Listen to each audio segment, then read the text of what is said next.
Okay. I'm Kamari Holland's mommy, and she wouldn't want nothing in the world but to donate her toys to another little child that was in need because she was a very healthy child. Oh, she looked like such a cute little girl. She was a very sweet child. She was beautiful. Sweet soul. Thank you. Kamari, c'est le visage même de l'innocence. À 5 ans, elle sera louée comme on loue les services d'une prostituée, toute une nuit par un homme afin qu'il abuse d'elle. Il a carte blanche, s'il le souhaite, il peut même la filmer, et le tout en échange d'un petit billet. Découvrez aujourd'hui la triste histoire de Kamari Holland.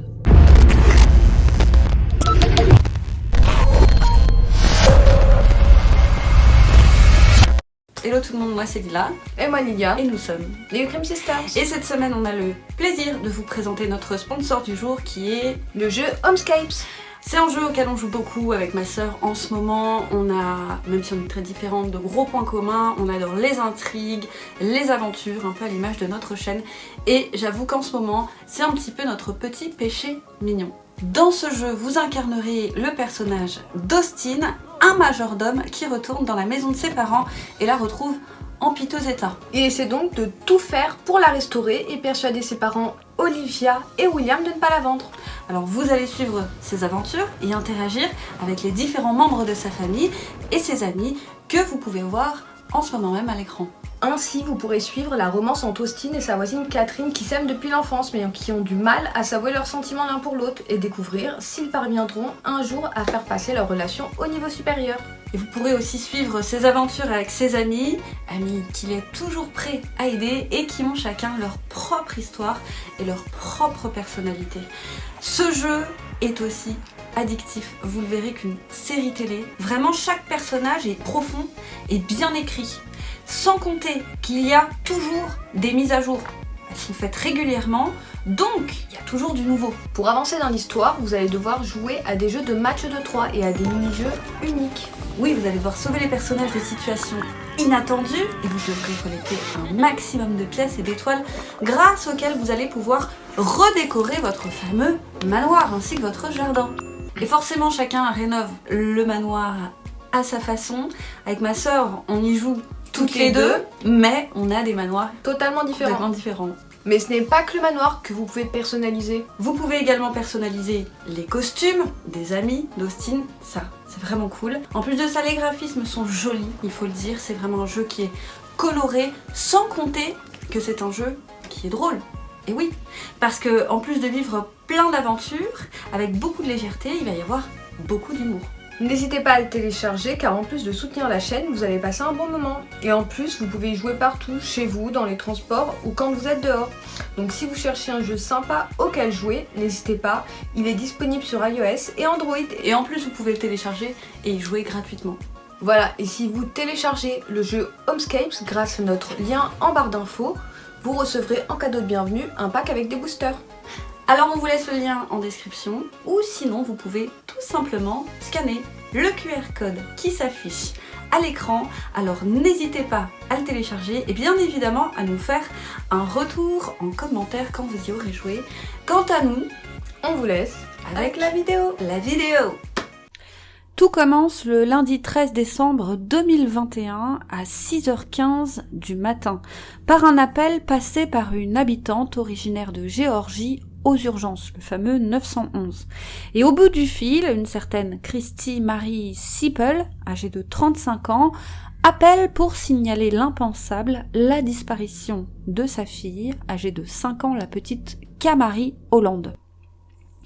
Elle explique que la veille au soir, tout était normal, qu'elle s'était endormie vers minuit et que lorsqu'elle s'était levée, quelques heures plus tard, aux petites heures du matin, à 5h50, elle n'a pu que constater, impuissante, que Kamari avait disparu.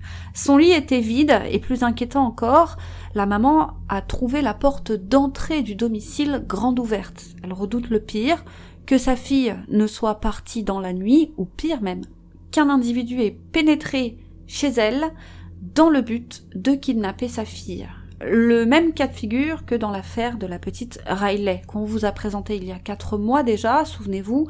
Le père s'était endormi après avoir couché ses enfants et à son réveil avait retrouvé la porte de l'entrée arrière ouverte Et la réalité, c'est que la petite Riley avait été kidnappée dans la nuit par un cambrioleur qui venait de cambrioler ses voisins et qu'il avait saisi l'opportunité de kidnapper la fillette de 3 ans qui dormait alors dans le salon dans le but d'abuser d'elle. On les appelle les prédateurs opportunistes, ils n'ont pas d'antécédents pédocriminels, mais s'engouffrent dans la brèche dès lors qu'ils ont la possibilité d'abuser d'une petite victime.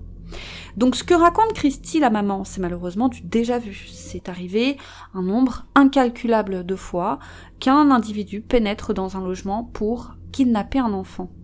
Dès lors, les forces de l'ordre prennent cette affaire très au sérieux et en font leur priorité numéro 1.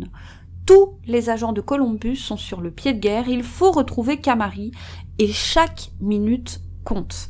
À ce moment de l'histoire, j'avais pensé à mon ami, sa mère m'avait raconté qu'alors qu'il était encore bébé, elle l'avait mis comme chaque jour à la sieste, et qu'un jour, elle était partie chez sa voisine, qui insistait pour qu'elle vienne boire un café à son appartement qui était situé juste en dessous du sien. Et elle avait, pour une fois, accepté. Et elle avait entendu une sorte de poc. Alors en tant que mère hyper protectrice, elle avait dit je vais y aller, je vais aller voir, c'est bizarre. Et son amie avait essayé de la convaincre qu'elle se faisait du mouron pour rien et qu'elle était tout simplement trop protectrice. Mais n'écoutant qu'elle-même, la maman était montée voir et elle avait découvert, horrifiée, le lit de son fils vide.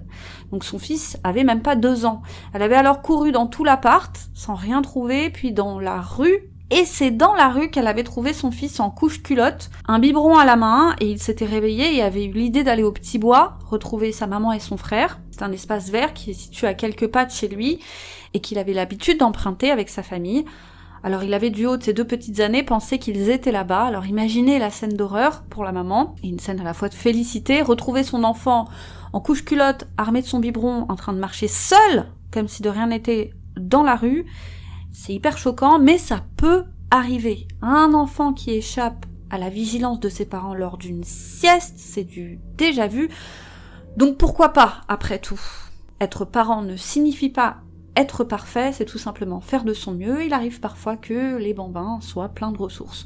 Bref, pour en revenir à l'histoire de Kamari, l'étude de sa personnalité avait révélé une enfant d'une grande douceur et une enfant pleine de vie. Elle n'avait qu'un seul rêve, plus tard, devenir princesse, comme celle qu'elle avait l'habitude de voir dans les contes de fées. Et j'ai trouvé ça tellement mignon. Elle avait hâte d'aller à l'école primaire qu'elle devait intégrer l'année suivante. Donc rien ne laissait présager tout ça. Et cette sordide affaire de disparition avait, en un éclair, fait le tour de la ville. Les journalistes s'étaient saisis de l'affaire dès les premières heures du matin. Le visage de Christy, la maman, apparaissait alors à la télévision. Christy pleure sa fille, elle explique à quel point sa fille est pure et innocente et aussi à quel point elle est toute sa vie et supplie donc les habitants de l'aider à la retrouver. Et dans la foulée, la maman avait fait don de tous les jouets de sa fille à la collecte annuelle de jouets locale. Alors forcément, ça intrigue pour beaucoup. C'est comme si elle savait d'avance que sa fille ne reviendrait pas. En tout cas, avouons-le, ce n'est pas le comportement classique d'une mère désespérée de retrouver sa fille. Au contraire, souvent les parents, dans les premières heures du moins de l'enquête, vont comme geler la chambre de leur enfant, ne rien toucher. C'est comme enlever les affaires d'un proche qui vient de mourir. Souvent, en tant que proche, on va mettre un certain temps avant de passer le pas et de se débarrasser de ses affaires. On a l'impression qu'on jette son proche à la poubelle au même titre qu'on se débarrasse de ses affaires. Donc parfois, il y a un sas de décompression psychologique. Alors, savoir que rapidement sa mère s'était débarrassée de ses effets personnels, forcément, tout le monde trouvait ça étrange. Mais encore une fois, c'est compliqué de juger les réactions des proches d'une victime disparue. À l'image des parents de la petite Maddie McCain qui en avaient littéralement pris plein la gueule parce qu'on avait jugé qu'ils n'avaient pas l'attitude classique de parents éplorés. Alors même qu'aujourd'hui on a la quasi-certitude qu'il s'agissait bien d'un enlèvement. Bref, dans le cas de Kamari, les choses vont aller extrêmement vite. Dès le premier jour du signalement de sa disparition, elle sera localisée par les enquêteurs. Non loin de là, dans un état voisin, dans cette affaire, sachez que les enquêteurs n'ont pas chômé et ont fourni un travail aussi efficace qu'exemplaire. Ils ont enquêté sur chaque adulte faisant partie de l'entourage de Kamari, ainsi que de l'entourage de sa maman. On sait que dans les affaires criminelles, malheureusement, il faut toujours chercher du côté de l'entourage parce que contrairement à ce que l'on peut penser, la menace vient souvent de l'intérieur. Donc les enquêteurs avaient porté toute leur attention sur la maman et ses fréquentations, maman d'ailleurs dont ils ont toujours trouvé l'attitude suspecte, et c'est ainsi qu'ils ont pu faire le lien avec l'ex-compagnon de Christie, un certain Jeremy Williams, âgé de 37 ans. Ce Williams, et vous verrez plus tard pourquoi, leur paraît suspect. Ils essayent alors de mettre la main sur lui pour l'interroger et sans délai, mais il est introuvable. Mais au cours de leur recherche, les enquêteurs apprennent que Jeremy Williams a déménagé récemment. Alors dans le doute, les enquêteurs se sont rendus à son ancienne adresse, qui est une maison abandonnée située dans l'est de l'Alabama, et ils ont trouvé, à l'intérieur, dans un recoin de cette maison, le corps sans vie, supplicié et abandonné de la petite Kamari, 5 ans. L'intuition des policiers était donc la bonne, mais à ce stade, tous ignorent encore le véritable supplice qu'a vécu la fillette de 5 ans. Il va falloir attendre l'autopsie. Mais en attendant, un avis de recherche est lancé contre ce Jeremy Williams qui reste, au moment de la découverte du corps, et comme je vous le disais, introuvable. Mais ce n'est qu'une question de temps car les enquêteurs vont réussir à le localiser. Il s'est réfugié à l'hôtel Bamboo Motel situé sur Opelika Road à Phoenix City, non loin de chez lui. Et interrogés, les employés de l'hôtel vont indiquer aux policiers que Jeremy Williams venait tout juste d'arriver, c'était il y a à peine 30 minutes, accompagné d'un proche qui se révélera être son oncle. Williams est donc arrêté, placé en état d'arrestation afin d'être interrogé, pareil pour la mère. On apprend que les deux ex étaient toujours en contact, et d'ailleurs je précise que certaines sources indiquent que les deux n'ont jamais été en couple, alors allez savoir, et aussi et surtout le grand public apprend ce qui est arrivé à Kamari. Son autopsie révèle l'horreur. On estime l'heure de sa mort aux alentours de 23h15, le soir de sa disparition, et cette information forcément contredit la version de la mère qui disait s'être couchée aux alentours de minuit avec sa fille qui dormait tranquillement dans sa chambre. Mais ce n'est pas tout ce que va révéler l'autopsie. Le petit corps présente des traces évidentes d'agression sexuelle. On apprend qu'elle a été tuée par strangulation à l'aide d'un lien, probablement au cours des abus qu'elle a subis, en sachant qu'elle a également été sodomie post-mortem. Mais ce n'est là que le début de l'horreur. On apprend, selon des documents judiciaires publiés le 18 février dernier, que Williams s'est même filmé en train d'agresser la pauvre enfant alors qu'elle était déjà morte. Il a donc violé le cadavre d'une fillette de 5 ans. Alors est-ce que c'est pour pouvoir visionner ça plus tard, pour rééprouver du plaisir, ou alors est-ce que c'est pour le diffuser plus tard auprès d'autres prédateurs, sur le dark web par exemple? Ça, impossible pour l'heure de le savoir. Mais alors, quelles étaient les relations des différents protagonistes entre eux? Comment et pourquoi Kamari s'est-elle retrouvée seule avec Williams, qui n'est ni son père, ni son oncle, qui ne fait absolument pas partie de son entourage? A-t-il manipulé la mère pour pouvoir se retrouver seule avec la fillette et abuser d'elle, ou ne se serait-il pas tout simplement introduit dans la nuit chez Christie pour enlever et abuser de la fillette, comme dans le cas de Riley? Eh bien, on va trouver un début de réponse dans le passé judiciaire de ce Williams. Et ce passé judiciaire fait froid dans le dos. Les officiers découvrent que là où William passe, les enfants trépassent. Ils découvrent par exemple qu'en 2009, il avait déjà été accusé de maltraitance d'enfants à Phoenix City. Maltraitance dont on ne connaît pas le détail, mais tellement grave que l'affaire avait été portée devant les tribunaux. Mais Williams avait finalement été acquitté par un jury lors de son procès en 2012 par manque de preuves. Mais ce n'est pas tout, il a également été accusé d'abus sur un autre enfant, c'est cette fois à Columbus, et pire même.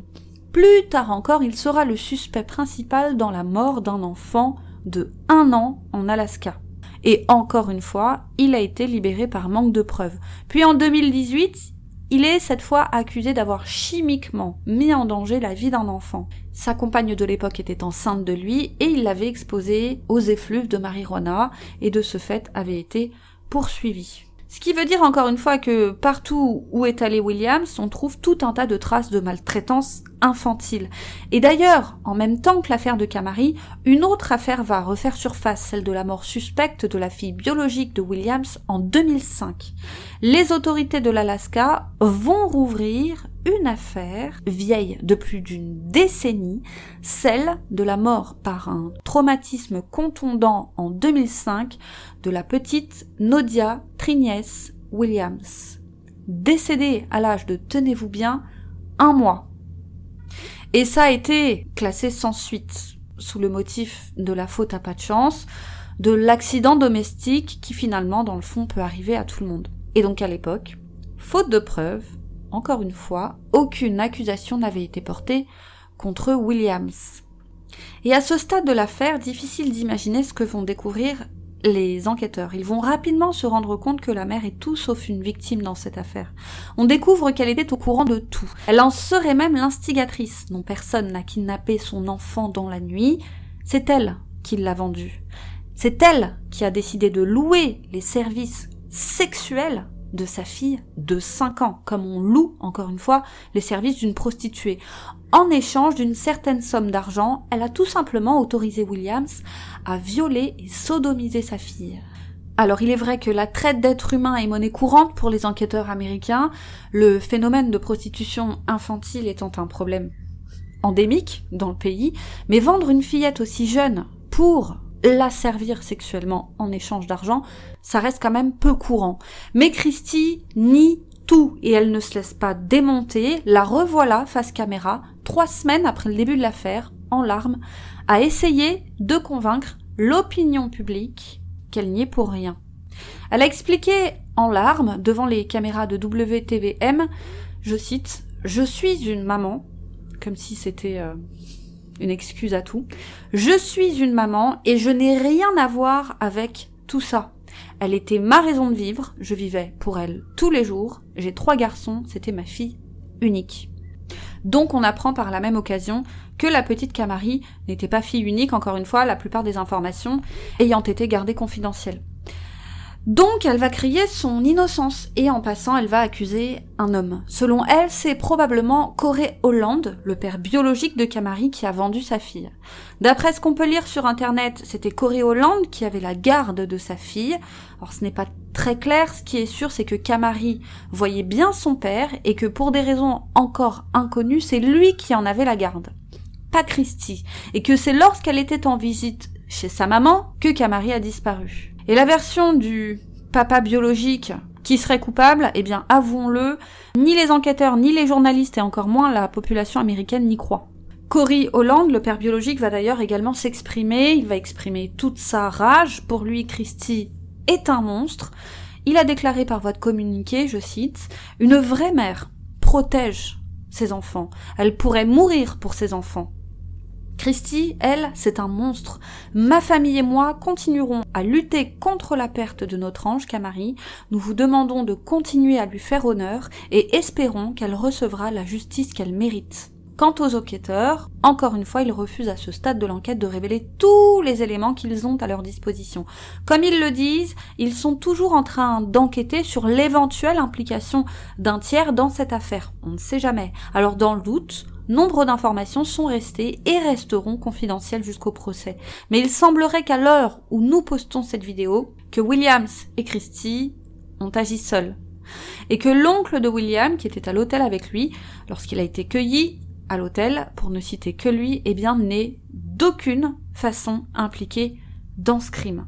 Donc on ne sait pas, par exemple, comment les enquêteurs ont pu localiser Williams au motel, seulement 30 minutes à son arrivée. D'ailleurs, pour prévenir ce genre de tragédie, le procureur Rick Chancey avait déclaré « S'il vous plaît, parents, prenez soin de vos enfants, surveillez-les, faites attention à qui vous les confiez, et je ne devrais même pas avoir à vous le dire. Nous vivons dans un monde mauvais, alors prenons soin de nos enfants. » Sachez que si Williams est reconnu coupable de meurtre, d'enlèvement et de viol, il risque la peine de mort, au mieux la prison à vie, sans possibilité de revoir un jour la lumière du jour.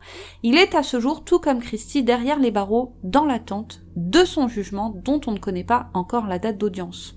Donc encore une fois, dans une affaire de pédocriminalité, on retrouve un individu, en l'occurrence Williams, qui a un lourd passé d'abus ou de présomption d'abus sur mineurs. Alors même qu'il avait été suspecté dans la mort d'un bébé de 1 an et même dans la mort d'un bébé de 1 mois, eh bien, il circulait librement. Libre de côtoyer n'importe quel mineur de son entourage. Or, on ne peut pas s'empêcher de penser que si justice avait été rendue correctement à ces anciennes petites victimes, eh bien, Kamari serait peut-être encore en vie. Ce qui soulève toujours la même question, pourquoi les peines concernant les pédocriminels sont-elles si souvent clémentes ? Vous pouvez très bien faire du sursis après avoir attouché un enfant. Et une toute petite poignée d'années de prison si vous avez violé un enfant, à savoir avec pénétration. Et il faut attendre qu'il y ait meurtre pour envisager un emprisonnement à vie ou de très longue durée, ce qui dans le fond n'a pas de bon sens. En sachant que certains prédateurs sont même reconnus par les spécialistes qui les ont en charge comme parfois incurables, et qui donc, s'ils ne sont pas mis en dehors de la société, n'auront de cesse de continuer leurs méfaits. Donc c'est très antagoniste. Pourtant, les États-Unis, c'est quand même l'un des pays connus pour être l'un des pays les plus sévères. On a déjà vu des gens voler des objets de la vie quotidienne, parfois même de la nourriture, récidiver à voler ces choses et être enfermés des dizaines d'années. Et je vais terminer ce sujet par quelque chose que j'ai appris d'une proche, qui s'est beaucoup renseignée sur l'éducation des jeunes enfants, parce qu'elle attendait son premier enfant, et elle a lu qu'il ne fallait jamais forcer un tout petit à faire un câlin à un proche. Vous savez, quand on dit « allez, va faire un bisou à un tel ou à un autre », on connaît la chanson, et si l'enfant rechigne à aller faire preuve finalement de politesse, eh bien on a le réflexe de l'engueuler et on le force. On pense à ce moment simplement à prendre la politesse à un enfant. Eh bien c'est quelque chose qu'il ne faudrait a priori pas faire. Car si on le fait, on fait comprendre à l'enfant, sans le vouloir, que son corps est à la disposition des adultes. On lui apprend à ne pas dire non et à s'exécuter lorsqu'un adulte lui dit quoi faire. Ce qui fait de lui une victime idéale, si jamais il venait à croiser le chemin d'un prédateur. Alors apprenons à nos enfants à saluer les gens, bien évidemment, et c'est important, mais sans jamais les jeter physiquement dans les bras d'autres personnes, quand bien même ce sont des personnes extrêmement proches. Il faut vraiment faire la part des choses. Ainsi, les tout-petits apprennent très tôt à dire non, s'ils ne veulent pas être en interaction physique avec quelqu'un, c'est non, et c'est comme ça, et il aurait, de ce fait, plus de chances d'échapper à une agression physique potentielle. Et pour en revenir à cette histoire et la conclure, lorsqu'une affaire est récente comme ça et qu'elle n'a pas encore été instruite devant un juge, nous n'avons pas, nous publics, tous les éléments. Or, ça aurait été intéressant d'en savoir plus sur par exemple la vie de Williams. Comment un homme de quasiment mon âge en est arrivé là? Y a-t-il quelque chose dans son enfance, peut-être dans son environnement, qui pourrait apporter un début d'explication? Alors ça, encore une fois, impossible de le savoir.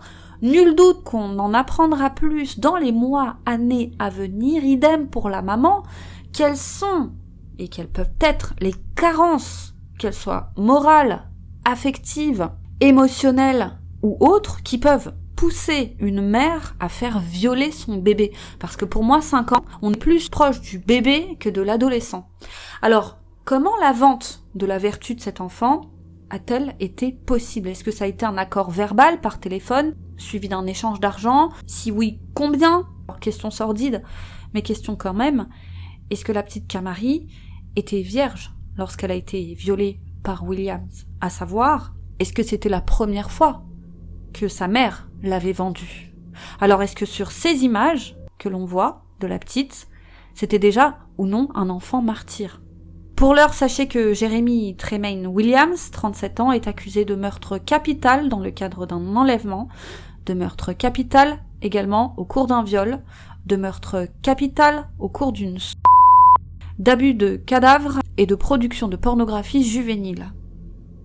Il avait refusé d'être représenté par un avocat, donc le juge lui en a commis un d'office dans la mesure où il risque la peine de mort. De ce fait, le juge estime que Williams ne peut pas être représenté dans une affaire d'une telle envergure. Quant à la mère, elle risque elle aussi une lourde peine pour avoir permis tout ça. Comme toujours, merci de nous avoir suivis. Et n'hésitez pas à nous dire ce que vous avez pensé de cette affaire en barre de commentaires. Quant à moi, je vous remercie de nous avoir suivis et je vous dis à bientôt sur YouCrime pour une autre triste histoire, les amis.